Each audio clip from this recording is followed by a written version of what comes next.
Have you ever glanced at a calendar, noticed the date fell on a Friday the 13th, and felt a small flicker of unease? Maybe you have heard someone joke about staying in bed that day, or seen a horror movie poster with that exact date splashed across it. Is it just a silly superstition? Does it really have any power over our lives? And where did this fear even come from in the first place?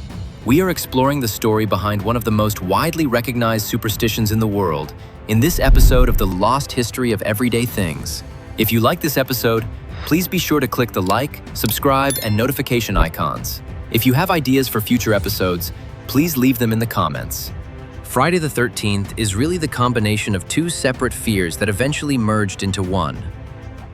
To understand why the date feels so unsettling to so many people, it helps to look at the number and the day on their own before we look at how they came together. Let's start with the number 13. For centuries, many cultures have treated the number 12 as a kind of complete or perfect number.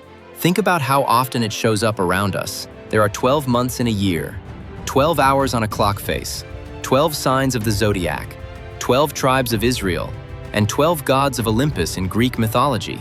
Even the apostles at the Last Supper numbered 12 before Jesus joined them at the table. Because 12 appears so often as a full, tidy set, the number 13 can feel like it breaks the pattern. It sits just past completeness, like an extra guest who is never supposed to show up. Psychologists who study superstition often point out that humans are pattern-seeking creatures. When something disrupts an expected order, our minds can register it as strange or even threatening, even if there is no logical reason for it. One of the oldest stories tied to the number 13 comes from Norse mythology. According to the legend, 12 gods were peacefully gathered at a banquet in Valhalla when Loki, the trickster god, arrived uninvited as the 13th guest. During the feast, Loki tricked the blind god Hoder into killing Balder, who was one of the most beloved gods, using a spear made of mistletoe. The story does not just say that 13 was present at a tragedy. It ties the number directly to deception, disruption, and death, which may have helped plant the early seeds of the superstition in European folklore. A similar pattern shows up in Christian tradition. At the Last Supper, Jesus dined with his 12 apostles, making 13 people at the table in total. Judas Iscariot, the apostle who would go on to betray Jesus, is traditionally counted as the 13th guest to arrive. The very next day, Jesus was crucified, and that day was a Friday. Because of this, Friday itself began to carry a heavy, mournful association in Christian communities, long before it was ever paired with the number 13. In medieval Europe, Friday was sometimes referred to as a day of penance or bad fortune. Some historical accounts suggest that public hangings in England were traditionally carried out on Fridays, which only reinforced its grim reputation. Sailors in some regions were said to avoid beginning a voyage on a Friday, fearing that the journey would be cursed from the very start. It is hard to know exactly how many of these old stories are historically accurate and how many grew larger with each retelling, but the reputation stuck regardless. Interestingly, the number 13 and the day Friday actually circulated as separate bad omens for a long time before they were formally linked together as a single unlucky date. Many historians believe the specific pairing of Friday the 13th did not become widely popular until the 19th and early 20th centuries. One notable moment came in 1907, when American businessman Thomas W. Lawson published a novel titled Friday the 13th, about a stockbroker who deliberately uses the superstition to manipulate the stock market and cause a financial panic. The book was popular in its time and is often credited with helping cement the phrase in the public imagination. Decades later, in 1980, the release of the horror film franchise Friday the 13th introduced the date to an entirely new generation, this time wrapped in slasher movie thrills rather than folklore. For many people today, the masked killer from those films is actually the first thing that comes to mind, even before the older religious and mythological roots of the superstition. Fear of the number 13 on its own even has a name. It is called triskaidekaphobia, and it has shaped everyday life in ways you may not have noticed. Many hotels skip the 13th floor entirely, jumping straight from 12 to 14 on the elevator panel, even though the actual 13th floor still physically exists. Airlines in some countries omit row 13 from their seating charts. Hospitals sometimes avoid labeling a room number 13. Perhaps most interesting of all, many ships and ocean liners have historically skipped deck 13, going straight from deck 12 to deck 14, because sailors and passengers alike considered it bad luck to sleep or work on a deck carrying that number. It seems strange to be fearful of a number.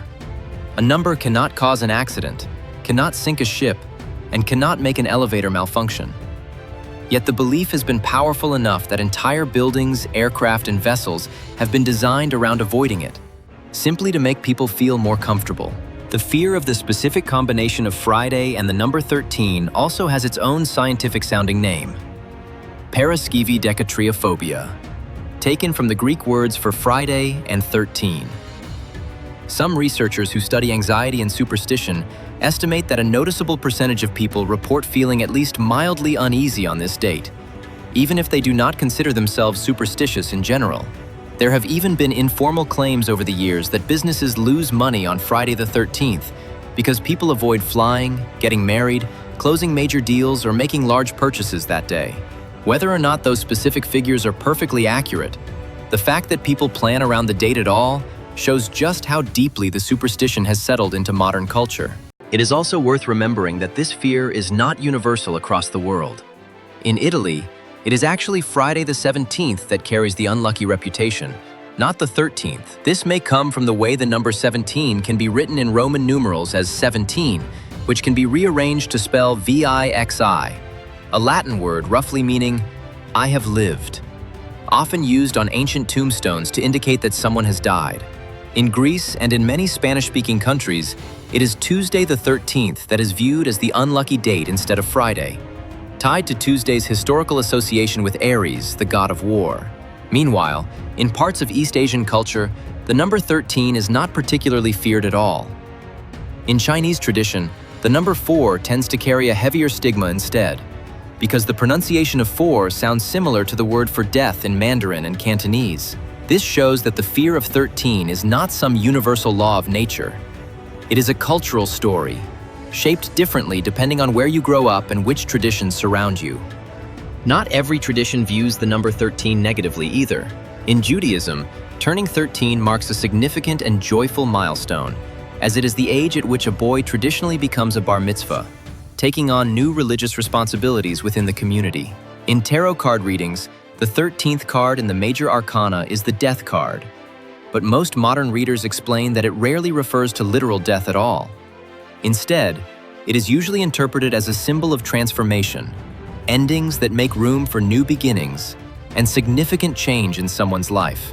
So, even within traditions that place special meaning on the number, that meaning is not always frightening. At the end of the day, Friday the 13th is a wonderful example of how two separate strands of folklore, one about a day and one about a number, gradually wove themselves together over centuries into a single shared superstition.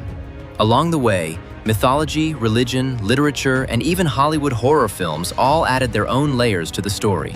There is no solid evidence that anything bad is statistically more likely to happen on this date than on any other. Yet the feeling persists, quietly built into elevators, hotel floors, ship decks, and the corner of many people's minds when the date appears on the calendar. Perhaps that says less about the number 13 itself and more about how powerful a good story can be once it has had enough time and enough retellings to take root. So the next time Friday the 13th rolls around on your calendar, remember that the uneasy feeling many people associate with it did not appear overnight. It carries threads of Norse legend, biblical history, medieval folklore, and modern pop culture, all tangled together into one small date. It is a simple pairing of a day and a number with a surprisingly big story behind it. Thank you for watching this episode. If you have suggestions for our next videos, please share them in the comments below. Thank you for joining us on this journey through the lost history of everyday things. Don't forget to like, subscribe, and stay tuned for more stories that surprise us with their origins and unique beliefs.